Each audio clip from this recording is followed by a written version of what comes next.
Olá, uma boa noite na paz de Jesus. Continuo me chamando Armando, papai da Midian, da Elissa, pai açucarado de 4 netos e pai de muitos, né? A gente tem muitos filhos na fé, na caminhada. Foi muito lindo hoje de manhã. Uma das minhas filhas, Midian, está aqui por perto, esteve aqui comigo de manhã, me deu um abraço, e a outra está lá em Santo Antônio, Texas. Ela nasceu lá quando eu estudei fora e está morando lá agora com a família, né? Mas hoje de manhã foi muito legal, porque nós tivemos a Estela, eu chamo da Estelona, né? Que é advogada e irmã em Cristo, que praticamente cresceu lá em casa junto com a Elissa, e ela veio hoje de manhã, disse: eu vim aqui trazer o abraço da Elissa. Então foi muito legal, é muito bom a gente ser amado, cuidado por Deus e ter a referência nele, né? Ele é o nosso Pai eterno. Pai que não nos abandona, Pai que não nos decepciona, Pai que nos acolhe como somos e como estamos. Pai que enviou seu próprio Filho legítimo, único, para morrer por nós, a fim de que todos nós pudéssemos ser, sim, adotados na família de Deus. Isso é muito gratificante. Quero convidar você a se colocar em pé, mudar de posição um pouquinho. Vamos ler Romanos capítulo 10, versículos 8 a 15. E nós vamos trabalhar um versículo em particular, uma temática em particular. Vocês vão perceber a partir da semana que vem que nós estamos crescendo, introduzindo um momento que nós temos orado já desde o ano passado, todo esse ano. Os pastores, os ministros que dão tempo integral aqui, naquilo que nós queremos desenvolver nos próximos 2 meses, setembro e outubro. Então a palavra de Deus, ela não vem aleatoriamente, ela vem construindo em nós uma preparação para um momento muito especial, em que juntos nós vamos impactar essa cidade de uma forma muito especial. Então, vamos ler a palavra de Deus, vamos orar e vamos meditar um pouco mais no texto. Paulo escreve à igreja em Roma, e ele diz: porém que se diz, a palavra está perto de ti, na tua boca. Presta atenção que essa palavra boca, ela é repetida pelo apóstolo Paulo aqui, e é muito da ênfase que nós queremos dar hoje. A palavra está perto de ti, na tua boca e no teu coração, isto é, a palavra da fé que pregamos, que anunciamos, que falamos. Se com tua boca confessares Jesus como Senhor, em teu coração creres que Deus o ressuscitou dentre os mortos, serás salvo. Por quê? Com o coração se crê para a justiça. Ou, na verdade, não tem a entonação de pergunta, mas é porque, explicando, com o coração se crê para a justiça e com a boca se confessa a respeito da salvação. Porquanto a Escritura diz: todo aquele que nele crê não será confundido, pois não há distinção entre judeu e grego, uma vez que o mesmo é o Senhor de todos, rico para com todos que o invocam. Porque todo aquele que invocar o nome do Senhor será salvo. Agora, como porém invocarão aquele em quem não creram? E como crerão naquele de quem nada ouvirem? E como ouvirão se não há quem pregue, quem fale, quem anuncie, quem pronuncie, quem coloca voz na verdade? E como pregarão se não forem enviados? Como está escrito: quão formosos são os pés dos que anunciam coisas boas.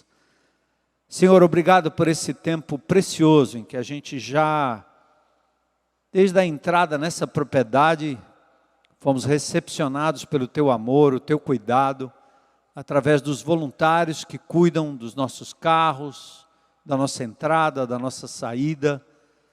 Já usufruímos aqui do momento de comunhão, revendo irmãos, cumprimentando, observando o Senhor, olhando para cada um de uma forma muito especial. Fomos também, Senhor, elevados à Tua presença na adoração, no louvor, nos cânticos que nos lembraram os Teus nomes preciosos que revelam quem Tu és. Então nós Te louvamos e Te agradecemos por esse momento precioso. E ainda podemos, Senhor, colocar diante do Teu altar nossas ofertas, pessoalmente, remotamente. Quero Te agradecer pelo sustento que o Senhor tem dado a essa comunidade. E agora, Senhor, a Tua palavra foi lida. E nós queremos que o Teu Espírito Santo tenha espaço na nossa agenda mental, no nosso coração, para cravar aqui, Senhor, a Tua vontade, Tua palavra, Teu mandamento, Teu desafio para nós, agora, aqui, Senhor, neste mundo, nesse tempo, nesse momento precioso. Te agradecemos por cada família, pela homenagem já feita aos pais aqui, que o Senhor tenha misericórdia, Senhor, de cada um de nós, pais e filhos, e que acima de tudo reconheçamos que ainda que os nossos pais nos abandonassem, o Senhor nos acolheria, nos acolhe e nos acolherá. O Senhor é o Pai eterno. E nós Te adoramos e dedicamos ao Senhor agora o nosso tempo, nossa atenção maior, para que o Senhor fale conosco. É o que nós te pedimos em nome de Jesus. Amém. Podem sentar.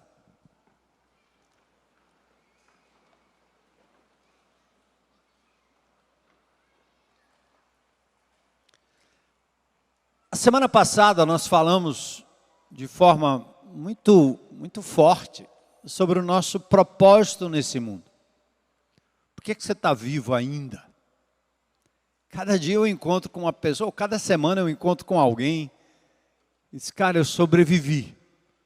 Sobrevivi o processo pandêmico, sobrevivi à doença, estou sobrevivendo. E imagino pessoas na Ucrânia dizendo sobrevivemos ou somos sobreviventes de uma guerra. Então é assim que Deus está fazendo. Estava vendo a homenagem prestada pelo nosso amado irmão Paulo Macedo, a sua esposa amada Ruth, que esteve conosco durante muitos anos servindo. E depois de um ano, eles jogam as cinzas ali ao mar, juntamente com a família. Mas é interessante, né? Sobreviveram, uns já se foram, estão com o Senhor, mas nós somos sobreviventes. E a semana passada nós falávamos sobre qual a razão que Deus nos deixa aqui, porque nós enfrentamos tantas lutas, tantas desilusões, tantos problemas, tantas frustrações. Qual é a razão maior? E nós usamos como ilustração a semana passada as mães de antigamente, nossas tataravós, bisavós, aquelas que moravam talvez lá no interior, 2, 3, 4, 5, 10, 12, 15, 17, 20 filhos, mulheres da roça, mulheres do campo, mulheres cujos pés não eram tratados na pedicure como gostariam, mulheres cuja pele era maltratada pelo sol, mulheres cujas mãos tinham calos. E como aquelas mulheres sobreviviam, às vezes, sendo companheira de um brutamonte, de um homem que talvez não deu mais além do que o sustento ali. Faltou carinho, faltou tanta coisa. E eu usei essa ilustração tirada de um encontro que eu tive com os jovens, e o nosso psicólogo Eduardo, que trabalha aqui na fundação, que atende pessoas aqui, que está nas segundas-feiras aqui com a gente também. Ele falou do segredo daquelas mulheres. Eu disse, tá aí, bingo, é isso mesmo. Aquelas mulheres tinham, acima de tudo, uma missão. E a missão era criar os seus filhos. O senso de proteção, o senso de dever, o senso de cuidado, abrindo mão do seu próprio alimento para dividir com a prole muito maior do que ela talvez imaginava. um filho atrás do outro, dividindo um pão, uma farinha, uma tapioca, e assim era. Por que essas mulheres sobreviviam a tudo isso? Porque elas não tinham um projeto pessoal, elas tinham uma missão, e a missão era criar os seus filhos, e assim o fizeram. E eu tenho certeza absoluta que muitos de nós aqui somos o fruto da dedicação e da missão dessas mulheres, sem as quais nós não teríamos sobrevivido. E só Deus sabe o que será das próximas gerações. Quando hoje ter filhos é uma luta, um problema. Hoje pela manhã nós vimos 2 famílias aqui dedicando seus filhos. E um pai pega o microfone e ao falar de como é difícil criar filhos hoje, e como ele colocava os seus filhos diante do altar, ele caiu em lágrimas. Porque não é fácil. Temos tudo, todo conforto, toda a tecnologia, somos cercados de muita coisa, mas como nós somos ameaçados. Mas talvez o grande problema é exatamente esse. Qual é a missão da mulher? Qual é a missão do homem? Qual é a missão do jovem? Qual é a missão do adulto? É mais ou menos parecido com um soldado na guerra. Por que levar tanta pancada? Por que tanto tiro? Por que ter que se sujar tanto, se melar tanto? Para quê? O soldado só faz isso quando ele tem uma missão, defender a sua pátria. A sua vida pode custar a vida de milhares de pessoas lá atrás. Missão, senso de missão. E Jesus nos ilustra isso. Aliás, tudo que Jesus pede de mim, Ele não só pede de boca, Ele faz, Ele é. Tudo que Jesus pede de você, Ele exemplificou com sua própria vida e diz: segue-me, imita-me, faz exatamente o que eu tenho feito. João 20, assim como o Pai me enviou, eu vos envio. E a semana passada nós usamos o texto de João capítulo 4, versículos 31 a 34. Jesus, depois de dialogar com a mulher samaritana, ele para ali por um momento, e talvez já muito tarde do dia, ele não comeu pela manhã, e os discípulos então preocupados com o seu bem-estar, com o seu sustento, diz: mestre, come. Legítimo. Deus nos fez assim. Ninguém vai longe sem comida, sem combustível. É importante. O que você não daria por um prato de comida? E os discípulos estão com um propósito legítimo. Mestre, come.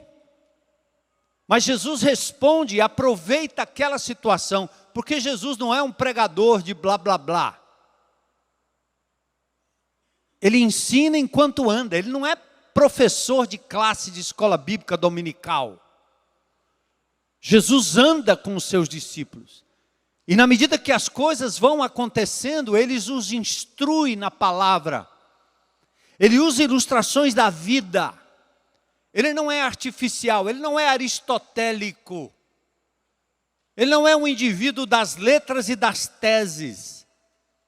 O que Cristo nos oferece, o que Cristo nos demanda, Ele é. Ele ilustra, Ele faz. Essa é a diferença. Então a resposta de Jesus aos discípulos ali foi: uma comida eu tenho para comer que vocês não conhecem. E os discípulos ficaram pirados, né? O que houve? Que fast food é esse? Que delivery é esse? Que apareceu aí e ninguém está sabendo. Então Jesus explica claramente qual é a comida dele. E quando ele está dizendo que a comida, que é a coisa vital para a sobrevivência, ele define como realizar a obra daquele que o enviou, fazer a vontade daquele que me enviou e realizar a sua obra. Ele está dizendo é a coisa mais importante. É mais importante do que o alimento. Jesus veio focado. Ele nasceu numa família, Maria trocou as fraldinhas de Jesus, os paninhos. Maria o viu crescer como criança, amamentou, fez tudo. José a mesma coisa, cuidou dele como pai, proveu como um bom carpinteiro. Ele foi submisso aos seus pais, Lucas capítulo 2 revela isso de forma muito clara. Chega um momento em que Jesus, instruído na palavra pelos seus pais, dá um show aos 12 anos, fazendo o bar mitzvah diante dos rabinos. Mas aos 30 anos de idade, Jesus agora está pronto para o seu ministério público, porque nenhum sacerdote, nenhum líder poderia ser alçado a essa posição antes desta idade. Era a idade da maturidade. E agora ele vai para Caná da Galileia e ele vai começar o seu ministério público. E Maria logo quer intervir. Ele disse: mulher, o que é que eu tenho contigo? O alvo dele não era viver em função de manhinha, e nem deixar que a manhinha fizesse a sua agenda.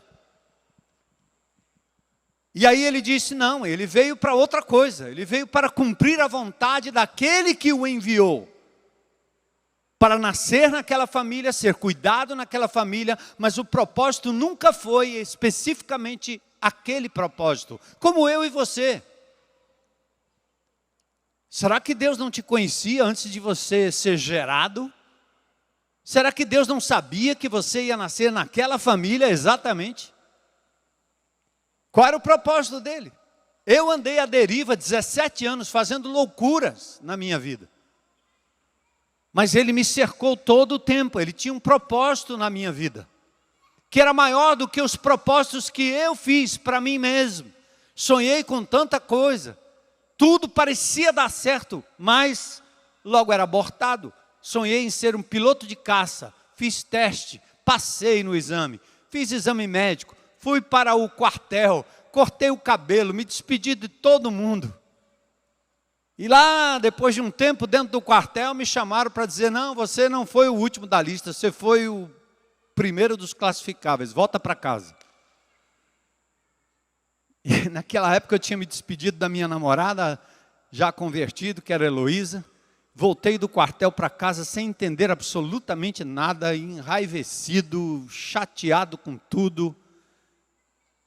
Porque Deus tinha um outro propósito na minha vida. Eu estava fazendo meus planos e Deus estava fazendo os planos dele. Ele tinha um propósito, uma razão para eu viver. Aquilo não era suficiente, como não é suficiente o que ocupa o teu tempo, a tua vida. Por isso Jesus está dizendo: realizar a vontade daquele que me enviou e realizar aqui a sua obra é a minha comida, é a minha prioridade. Não desvie, meu irmão. E nós fizemos propósitos aqui a semana passada. Falamos também que é muito mais fácil construir muros do que construir pontes, no propósito de falar do amor de Deus, no propósito de sermos deixados aqui como uma agência do reino de Deus.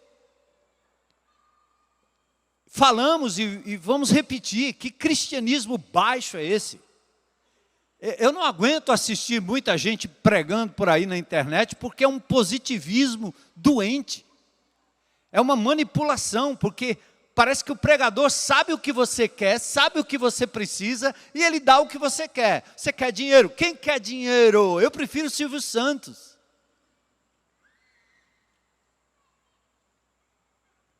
Ele sabe que você quer uma cura. Então, bora lá. Você não quer Jesus? Você não quer ser curado? Vem. Você não quer dinheiro? Vem.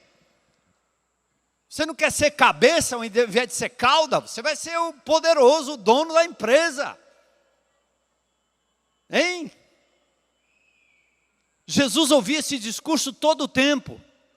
Olha aí, os discípulos de João Batista estão batizando, vai lá, resolve. Olha aí, tem uma multidão, todos te buscam. Você precisa ser popular, você precisa tomar conta do reino, você precisa ir a Roma, você precisa destituir César e Nero, porque você tem poder, bora! Jesus escolhe um outro caminho. Eu não vim para ser servido, mas para servir e dar a minha vida em resgate de muitos.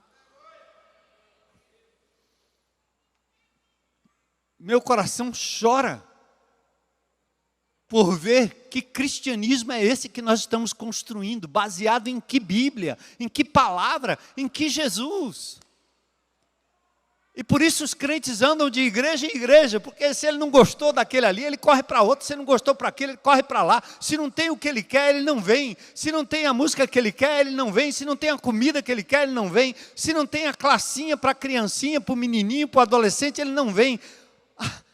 A comida dele consiste em buscar o seu próprio conforto. Ele esquece da missão, que não tem a ver com o que nós fazemos aqui, tem a ver com o que nós fazemos lá fora.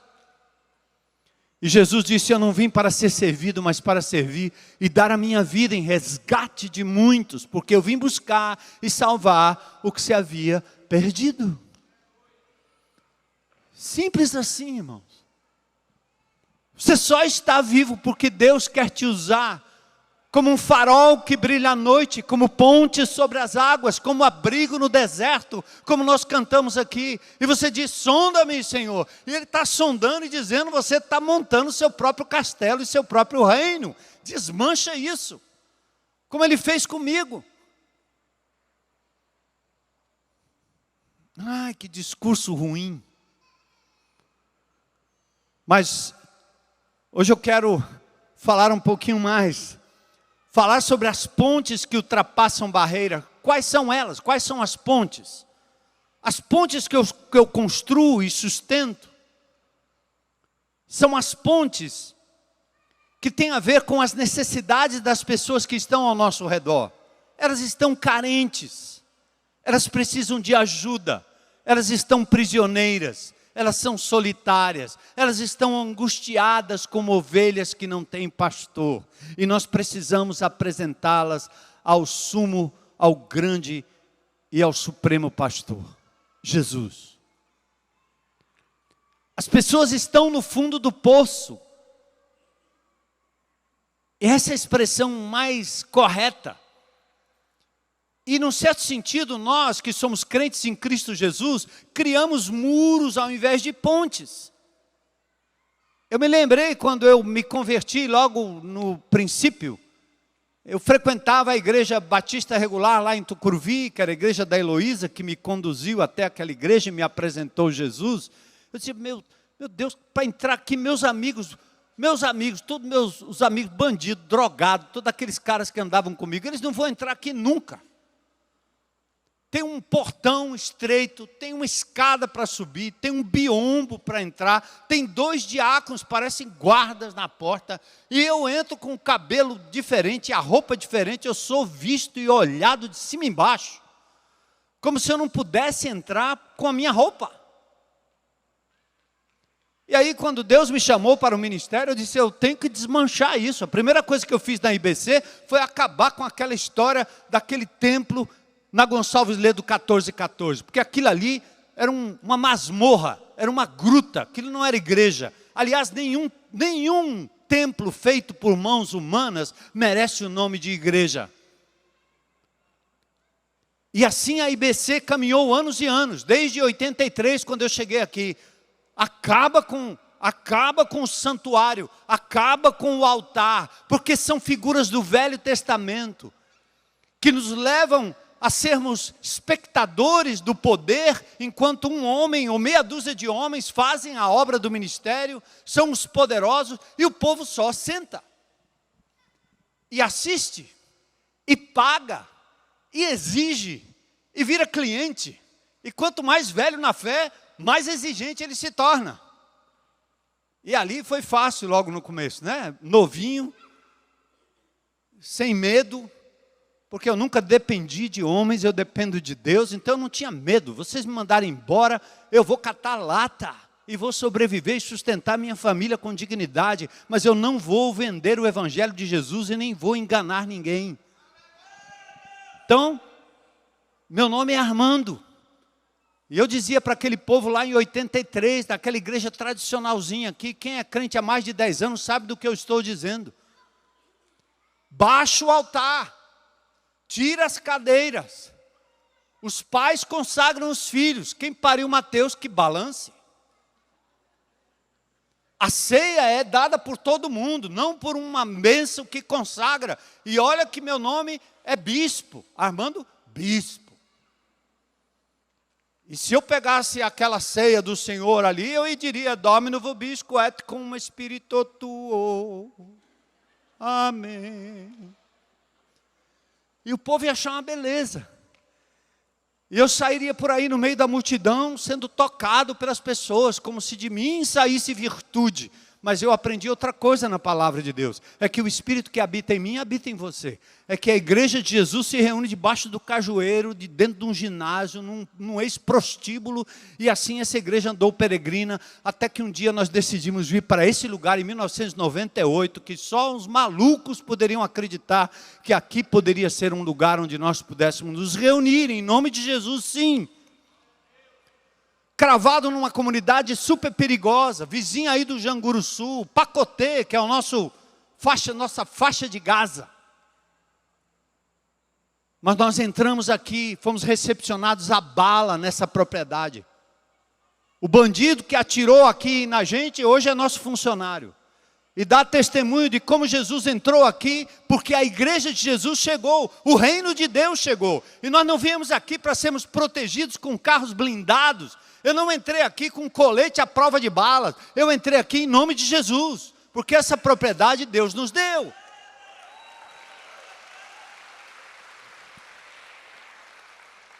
E talvez os mais antigos conheçam a história. Eu estou repetindo, vocês dizem, já sei, pastor, eu estava lá naquele dia. O Kleber Lucas sentou ali num poço que tinha ali. E quando ele viu a multidão debaixo da mangueira, ele disse, há uma unção, já posso sentir, verdadeiramente, Deus está aqui. Ele compôs uma música em cima do que ele viu aqui. O que ele viu? Gente, igreja de Jesus, no meio do nada, tomando sol, no desconforto, poeira para todo canto. Sabe por que tudo isso? Vamos voltar? Porque nós tínhamos uma missão. A missão era buscar e salvar o que se estava perdendo ao nosso redor. E essa comunidade foi restaurada. Aliás, eu não sei se vocês percebem, né? A igreja de Jesus chegou aqui em 98, num lugar deserto, e hoje nós estamos cercados de gente rica aqui do lado. É condomínio para todo canto. É indústria para todo lugar. Nossa, virou, mudou. Acho que eu estou logo procurando, antes de eu morrer, um canto para a gente fugir. Mas ainda temos muito povo aqui nessa área, né? Nessa Itaitinga, nesse Eusébio, nesse Janguruçu, nesse momento aqui do Santa Fé, Santa Maria, Curió, seu prédio, seu condomínio, sua casa. Deus tem muita gente ali. Não é aqui só, é em todo canto, em todo lugar. Então a igreja, ela deixa de ser relevante quando ela está em si mesmada, quando os crentes estão ouvindo o que eles gostam de ouvir. Quando os crentes estão confortáveis, aí os demônios estão aí fora aplaudindo, dizendo, era isso que nós queríamos, era isso que nós queríamos. Um povo patético, parado, calado, incapaz de vibrar pelo nome de Jesus. São mais capazes de vibrar pelo Fortaleza e pelo Ceará do que pelo nome de Jesus. Alçam a bandeira bem alto, mas recolhem a bandeira do nome de Jesus, porque estão intimidados pelo diabo. Existe um espírito de mudez. Quando o Espírito Santo atua, você fala. Quando o Espírito de Deus está agindo na sua vida, duas coisas acontecem. Seu caráter é mudado. Fruto do Espírito, Gálatas 5:22. Amor, alegria, paz, longanimidade, benignidade, bondade, fé, mansidão, temperança, domínio próprio, até no comer. Amém, irmãs? Aí o Espírito age. Não precisa chamar nutricionista, não precisa saber que você está diabético, não precisa saber que suas taxas estão não sei aonde. O Espírito de Deus em você vai fazer você saber, esse corpo é templo do Espírito, por isso eu preciso controlar aquilo que me controla, e eu vou fazer em nome de Jesus. Olhe para o açúcar e ore, expulsa o demônio.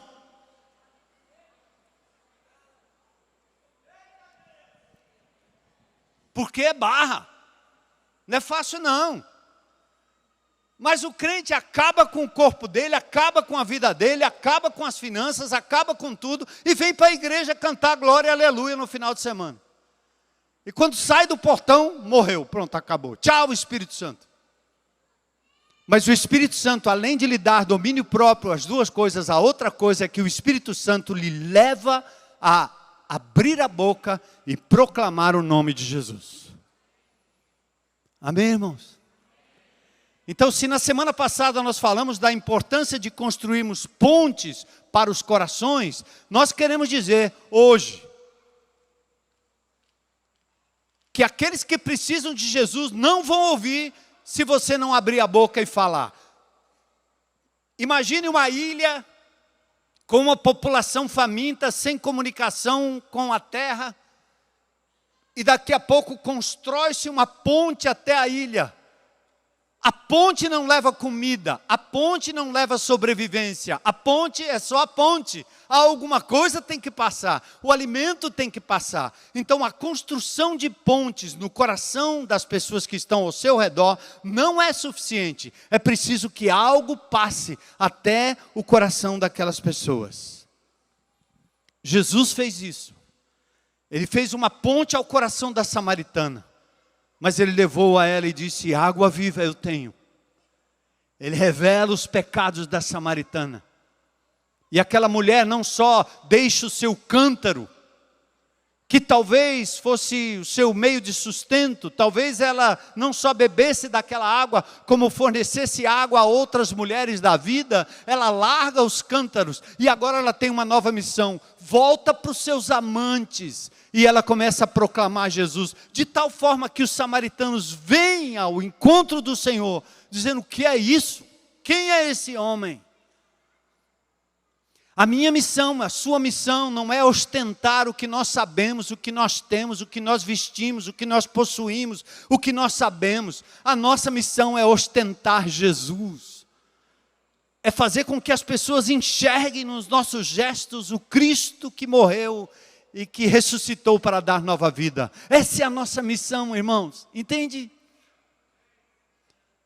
Por isso o pastor Alcimor também nos chamou a atenção disso.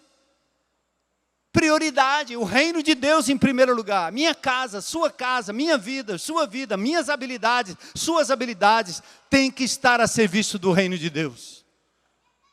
Foi isso que nós fizemos a semana passada. Construir pontes é um meio, mas não é o fim último do relacionamento com os amigos não crentes.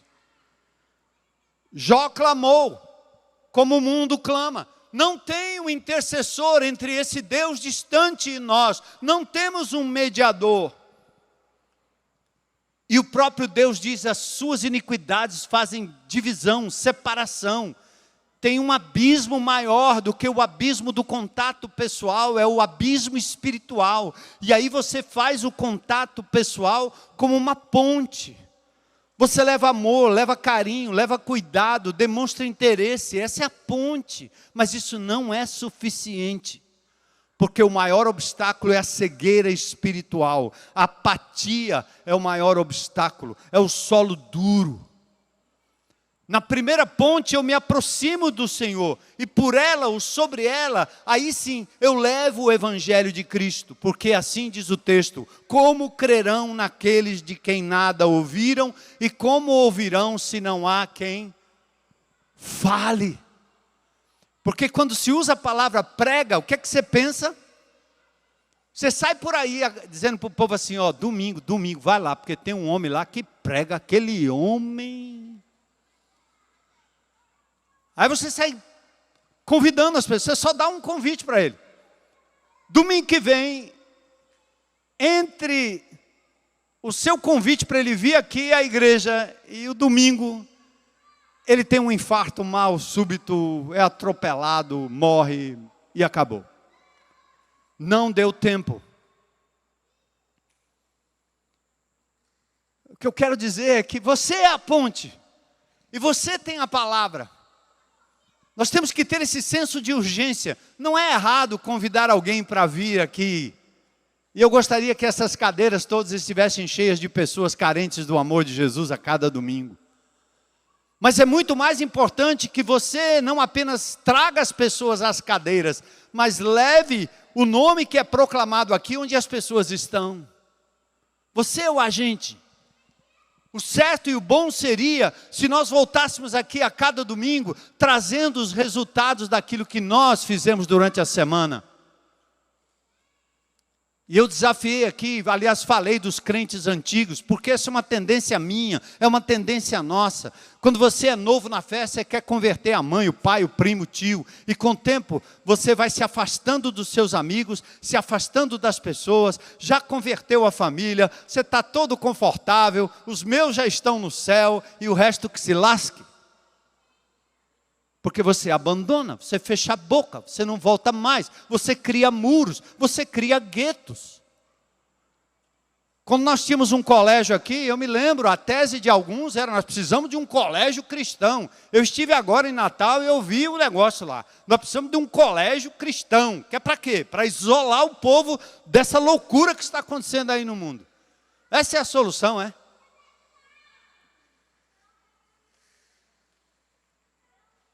Para mim, não. É bom ter um colégio evangélico? É muito bom. Que tal um colégio evangélico, uma casa evangélica, uma rua evangélica, uma cidade evangélica, um prefeito evangélico, um presidente evangélico, um governador evangélico? Sabe onde é que vai ter isso? Novos céus e nova terra. Vamos para lá?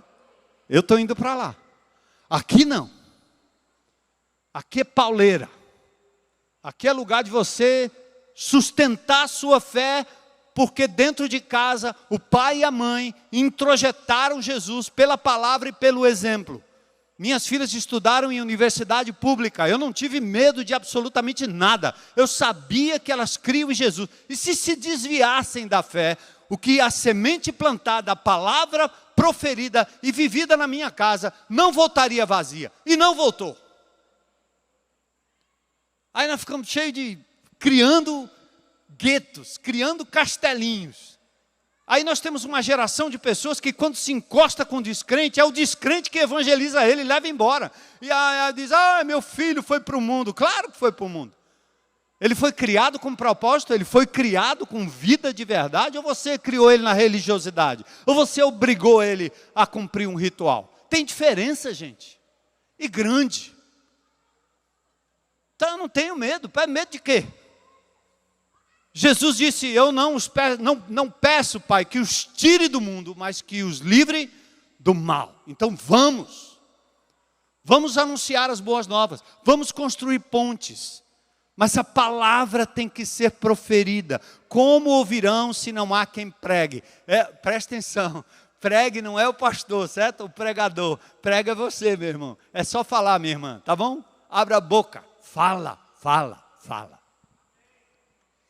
E sobre pontes, deixe-me dar uma outra palavra para vocês. É muito bom a gente se reunir aqui, nós fizemos isso em 98 quando chegamos aqui. Nós entramos na comunidade com sopa, sabão, supermercado. Entramos ali construindo coisas, fazendo coisas, dando comida. Isso é muito bom, os crentes gostam disso e fazem com liberalidade, mas isso não é suficiente. Uma cesta básica não tira uma alma do inferno, ou tira? Senão a salvação estava no supermercado, não é não? Político sabe fazer isso muito bem. Dá comida para o povo, dá comida para o povo, dá comida para o povo, dá comida para o povo, ajuda o povo, faz o bem para o povo e depois laça o coração do povo e diz, é comigo que você vem, é comigo que você vai voltar. Essa igreja nunca foi assistencialista nessa comunidade. Se tem alguém passando fome, nós vamos lá e vamos socorrer. Mas aquilo ali não vai ser a única coisa. Nós fizemos anos atrás um grande movimento aqui, que nós vamos repetir esse ano, por isso que nós estamos preparando vocês para isso, em que os irmãos que gostavam de ficar em casa fazendo o chequinho para a cesta básica, é fácil, né? Não, vamos levar ali um negócio para os bebês carentes, as crianças carentes. Vamos lá, manda lá para os presos. Aí o cara fica em casa fazendo cheque. Aí nós fizemos sim, um levantamento, uma espécie de censo na comunidade. Descobrimos as carências. Levantamos aqui uma congregação disposta e você vai levar comida, janela, vassoura, inchada, pá, mas agora eu vou te dar o nome para quem você vai enviar. Porque você vai olhar para essa pessoa cara a cara e vai não somente abençoar a vida dela, mas você vai dizer: Jesus Cristo é o Senhor e Salvador da sua vida. Aceita Ele agora. Entende? Porque fazer boa obra, eu sou oriundo de pais espíritas. Os espíritas fazem muito mais do que a gente faz. Ser bonzinho, ser legal, ser amigo, isso não é tudo. Aliás, na igreja de Jesus tem uns indivíduos que têm a síndrome de Absalão. Ele ajuda,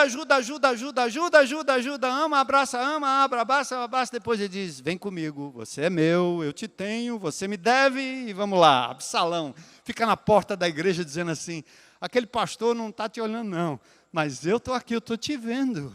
E quem sabe, se um dia eu ficar naquela posição, você vai ter tudo que você precisa, os Absalão da vida. Já conhece algum? Eu conheço alguns. Faz o bem de forma matreira, política, doente. Vou contar uma ilustração para vocês rapidinho, que muitos que estavam aqui se lembram. Está legal hoje que eu estou voltando a andar aqui. Pobre dos homens das câmeras ali, né? Tudo doidinho atrás assim. Pastor. Vocês estão lembrados quando o secretário Hélio da Segurança Pública nos ligou e disse: pastor, houve aqui uma rebelião no presídio, os presos tocaram fogo em tudo e agora eles não têm onde dormir. O senhor pode nos ajudar? Eu disse: o que é que você quer? Colchão? Eu disse: claro. Aí quando eu vim aqui, compartilhei com a igreja: irmão, nós vamos levantar colchões. Quantos colchões precisam? Precisa de 1000. Mas é muito. Mas se a gente levar 5 colchões, 10 colchões, já está bom. O secretário disse: pastor, quanto o senhor puder. Eu anunciei aqui no domingo, na segunda-feira, eu levei paulada de todo lado da igreja. Teve irmãos aqui que disse que era um absurdo a gente gastar dinheiro para dar para bandido que tocou fogo no colchão e que ia depois tocar fogo no colchão que a gente ia enviar. Eu fiquei muito triste aquela semana, mas não fiquei triste comigo. Eu não estava decepcionado porque me criticaram. Eu tenho casca grossa, graças a Deus, não dependo de elogio de ninguém. Eu dependo daquilo que Deus faz para mim. Eu continuo na minha posição, quero ser fiel ao Senhor. Quero ser repreendido quando eu pecar diante de Deus, mas não quero ficar dando atenção para mimimi de crente, nem novo nem velho. Aí eu fui para casa chateado com a visão da congregação.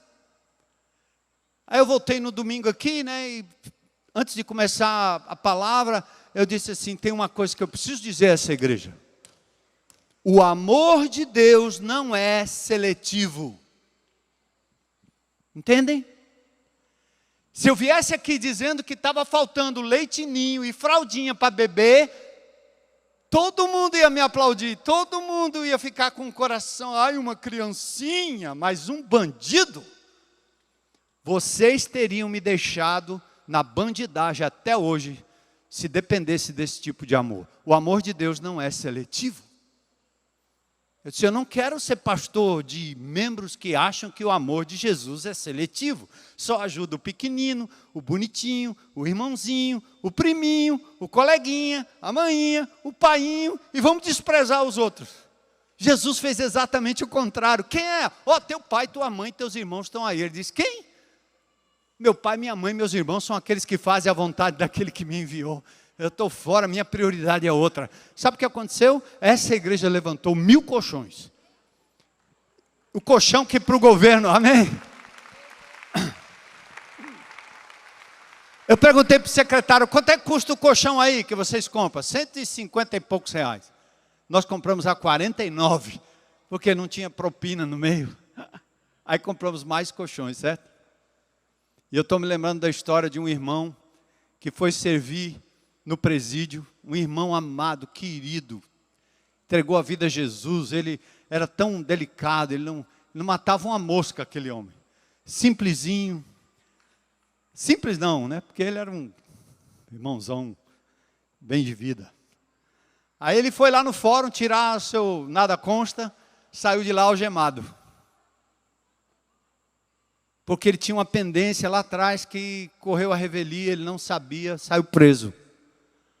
Foi para onde? Para a delegacia. Quem era ele? Um cara que tinha me dito, esse negócio de colchão para preso não dá certo.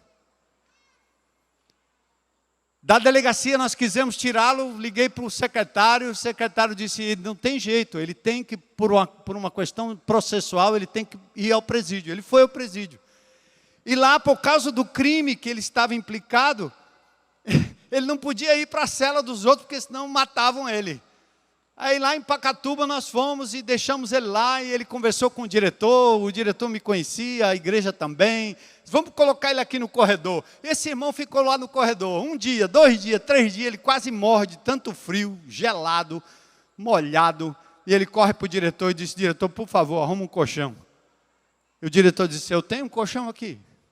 Qual é o colchão? É o colchão que a igreja cedeu para nós, tem aqui ainda. Aquele homem que criticou, dormiu no colchão, que era para o bandido preso. E Deus disse, você vai deitar nele. Esse é o meu Deus. Esse é o nosso Deus. O amor de Deus não é seletivo. Não é seletivo. E talvez o ponto maior e principal dentro daquilo que eu quero dizer para vocês é que não basta criar a ponte, não basta dar alguma coisa para alguém. O sopão, cesta básica, você vai lá no centro, você dá uma cesta básica, o cara troca por droga, tudo bem, continua dando, mas você precisa fazer o que Paulo está dizendo aqui. Abre a boca, como ouvirão se não há quem pregue, quem fale? Palavra de Deus precisa chegar no coração das pessoas. Dê a elas o Evangelho de João, dê a elas uma porção da palavra e da Escritura. Os seus pés, os nossos pés são considerados formosos, porque nós atravessamos as pontes que nós construímos, e nós temos que continuar construindo pontes. Ide por todo o mundo, prega o Evangelho, fala o Evangelho, proclama o Evangelho. Qual é o segredo dessa proclamação? Primeiro é Cristo em nós, o Espírito Santo. Ninguém fala Jesus é Senhor, senão pelo Espírito. Então, meu amigo, repreenda na sua vida o espírito de mudez. Ele está rondando o teu coração, a tua mente, como rondou Pedro. Ele não habita em você. O diabo não tem mais poder sobre o seu corpo, mas ele ronda. É o inimigo que está ao nosso derredor, buscando quem possa tragar. Ele está travando a sua boca. Você fala de política, você fala do candidato, você defende o candidato, você defende o time, você defende sua família, você fala do seu negócio, você vende o seu produto, mas e Jesus? É hora. Cristo em nós, o segredo da proclamação. Cristo conosco. Ele diz, eu vou com você. Nossos limitados recursos devem ser colocados à disposição daquele que tem toda a autoridade. Basta 5 pães e 2 peixes e ele alimenta 5.000. Você não precisa ser pregador nem pregadora, minha irmã. Você vende alguma coisa aí? Vende Tupperware e Avon para todo mundo. Mas não fala do amor de Jesus. Vende produto, lidera equipes, faz um bocado de coisa, mas não fala do amor de Jesus. Dá palestra, vai à aula, dá aula, de manhã, de tarde, de noite, mas não fala do amor de Jesus. Eu sou proibida lá, eu sei, você é proibido. E o diabo está batendo palma. Cristo nos outros. É o que Ele quer, criados à imagem e semelhança de Deus. Ele quer atingir outros. C.S. Lewis disse que não podemos ver as pessoas como meros mortais. Elas não são meros mortais. São seres imortais encaminhando-se para a condenação eterna, para a glória eterna que está reservada para os filhos. É prerrogativa daqueles que ouvem a palavra de Deus. As pessoas estão marchando para o inferno. E cabe a mim, cabe a você, construirmos as pontes e levarmos o amor de Jesus. Olha, já é estatístico. Antigamente nós tínhamos as grandes conferências, e eu já tive o privilégio de coordenar grandes conferências aqui com grandes evangelistas, um deles Luiz Palau.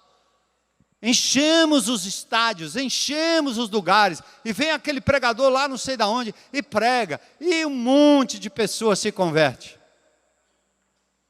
Mas sabe de uma coisa? Nada é tão eficaz quanto o evangelismo 1 a 1. Nada. Nada substitui o evangelismo 1 a 1. E é isso que Deus quer de cada um de nós. Bora lá. Vamos compreender essa ideia básica. E eu quero dar para vocês aqui um exercício prático. O Evangelho de Jesus está resumido em 1 Coríntios 15. Antes de tudo vos entreguei, lá no verso 4, que também recebi, que Cristo morreu pelos nossos pecados, segundo as Escrituras, foi sepultado e ressuscitou ao terceiro dia, segundo as Escrituras. E agora eu peço que vocês coloquem aí para mim, Romanos 10, 9, nós vamos fazer um exercício prático. Se alguém lhe perguntar, como é que eu posso me tornar um crente em Cristo Jesus? O que você responde?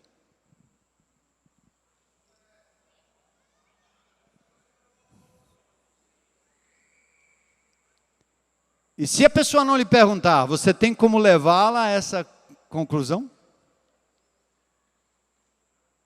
Para onde você vai quando morrer? Por que você acha que Deus vai lhe aceitar lá do outro lado?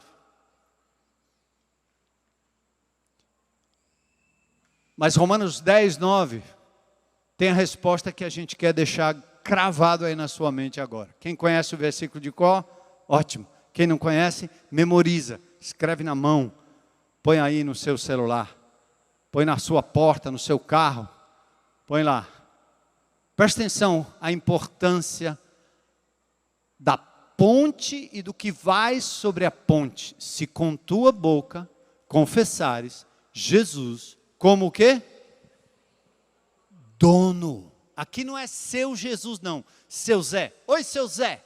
A palavra aqui é Kurios, Senhor, dono da sua vida. Se você reconhecer Jesus como Senhor e dono da sua vida, você entregar a Ele tudo que você é, tudo que você tem, tudo que você faz, tudo, seus pecados, suas lutas, seus erros, suas taras, suas doideiras, suas loucuras, seus vícios, seus bens, tudo, o que foi ganho lícito, tudo, como fez Mateus, como fez Zaqueu, como fez a samaritana, como fez a mulher prostituta, como fez muitos, ou como fizeram personagens bíblicos e muitos de vocês aqui.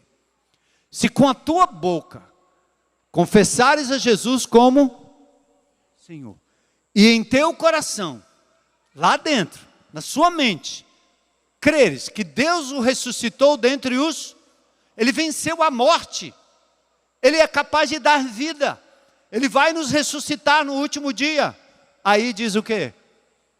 Serás salvo. Vamos repetir, classe, todo mundo aí, vamos ler juntos, Romanos 10, 9. Se com tua boca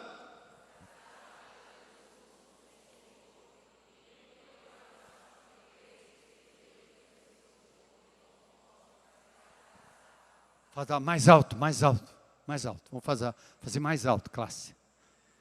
Se com tua boca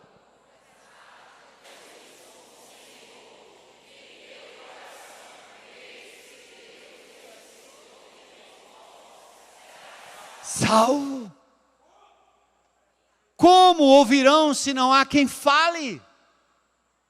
Por que você vai se envergonhar do Evangelho de Cristo? Paulo diz, eu não me envergonho do Evangelho de Jesus Cristo, pois ele é poder de Deus para a salvação de todo aquele que nele crê. A hora é essa, o tempo é esse.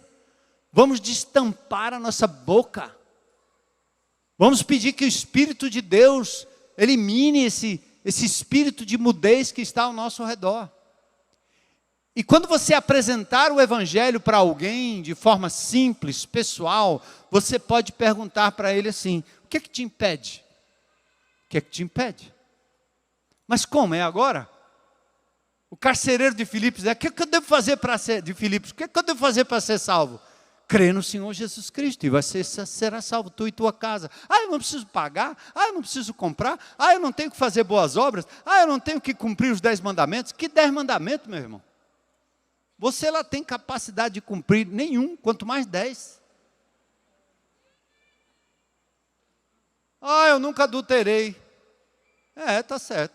Jesus disse, se você pensou e maliciou contra uma mulher, você já adulterou. Quem sobra aqui? Ninguém. Eu nunca matei. Você desejou o mal para alguém no trânsito? Já matou. Quantos mataram? Eu já matei muitos. Depois Jesus foi mudando meu coração, hoje eu mato menos. Principalmente aqueles caras que andam na esquerda, né? A 40 por hora. Mas eu já disse, agora eu vou brincar, igual o Autorama. A minha mulher, às vezes eu fico atrás do cara esperando ele sair, minha mulher diz, você quer dar uma de professor, é? Hoje já não tenho mais raiva no meu coração, mas eu já tive muita raiva. Quando eu cheguei aqui em Fortaleza, lá na Santos Dumont, eu fui morar na cidade 2000, ainda era cheio de terra lá, um carro parava do lado do outro para conversar. Eu vinha de São Paulo, né, trânsito louco, todo mundo a alta velocidade, lá naquela Tietê, lá naquela Pinheiros, ali no Rio Pinheiros, Tietê, na Marginal, tudo a alta velocidade. Eu cheguei aqui que eu vou para casa, o cara para na minha frente e ele está conversando com o vizinho, a carruagem dele parou para conversar com a outra carruagem. Não acredito.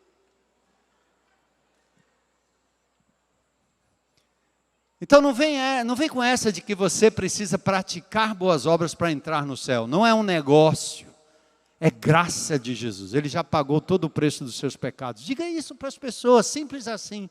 Mas e se eles não crerem? Ora, que importa? Você pregou o evangelho, lembra da semente? Umas caem à beira do caminho, outros caem em terreno pedregoso, outros caem no meio de espinhos, só algumas frutificam. Essa é a nossa função, espalhar a semente. E esse é o convite que nós fazemos para essa igreja. Eu fico muito triste de ver igrejas evangélicas que são construídas em cima de membros de outras igrejas. Que triste. Isso é pior que um pesque pague. O pobre do peixe não tem nem... Já está fisgado. Por que você se preocupa tanto em conquistar crentes que já estão no céu, hein, amigo? Enquanto tem milhares aí fora, precisando do amor de Jesus. Eu quero encher essa comunidade toda aqui, de pessoas que ainda crerão no nome do Senhor Jesus. Se eu tiver que ficar em pé, se eu tiver que ficar fora, se não tiver lugar para estacionar aí dentro, eu quero que pessoas que não conheçam Jesus cheguem até a igreja de Jesus. Essa é a nossa missão, amém, irmãos? E é para isso que Deus te deu o que deu.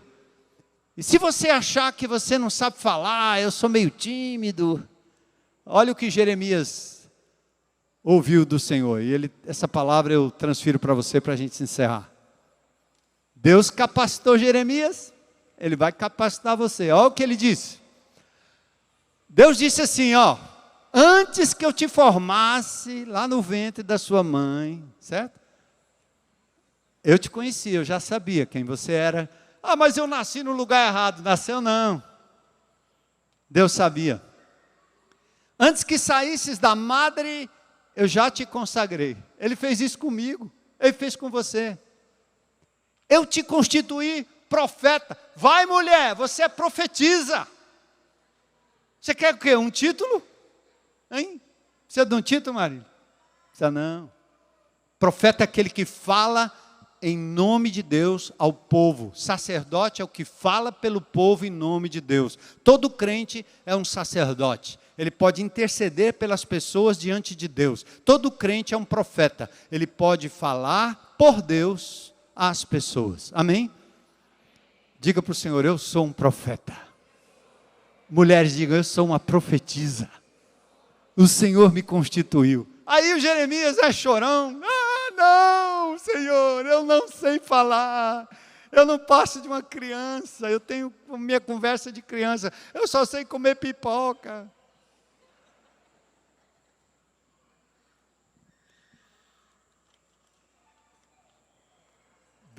Obrigado. Eu não passo de uma criança. O que é que Deus disse? Vai.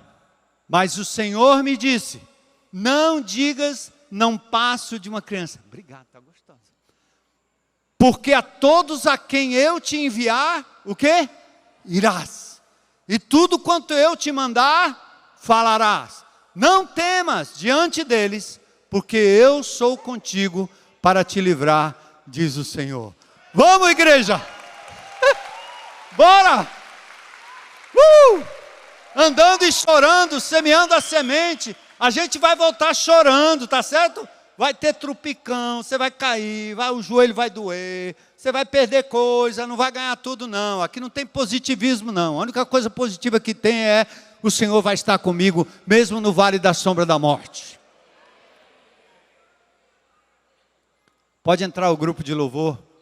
E eu quero fazer uma pergunta a alguém aqui.